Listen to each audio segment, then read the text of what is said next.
একটা ছোট্ট কথা, তুমি মন দিয়ে ভাববে, গভীরভাবে ভাববে কথা, যে দেখবে আমরা যখন পড়াশোনা করি 6 মাস বা 8 মাস ধরে যে সিলেবাসটা শেষ করি, 6 মাস বা 8 মাস ধরে যে সিলেবাসটা আমরা শেষ করি, পরীক্ষার আগের দিন রাত্রে 2 ঘন্টা 3 ঘন্টায় পুরোটা রিভাইজ দিয়ে দিই, হয় কিনা বলো? কেন হয়? কারণ আমাদের মস্তিষ্কর জন্য। আমাদের মস্তিষ্ক তখন ধীরে ধীরে চলে, যে আমরা 6 মাস 8 মাস আমার কাছে সময় আছে, আমি এই সময় ধরে পড়তে পারি, মস্তিষ্ক সেভাবে কিন্তু ফাংশন করে। আর পরীক্ষার আগের দিনে আমার মনে হয় যে আর আমার 2 ঘন্টা বা আমার আর জাস্ট 3 ঘন্টা হাতে আছে, তখন মস্তিষ্ক বলে না 3 ঘন্টার মধ্যেই তোকে শেষ করতে হবে। সবটাই আমাদের ব্রেন।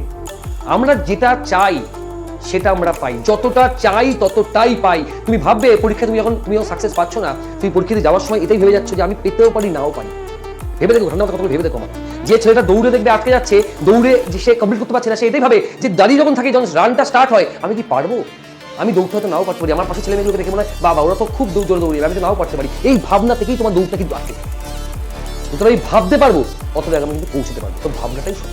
নিজের উপর বিশ্বাস থাকো, পরিশ্রম করে যাও, অবশ্যই তুমি সফল হবে। পরবর্তী প্রশ্ন, নেক্সট।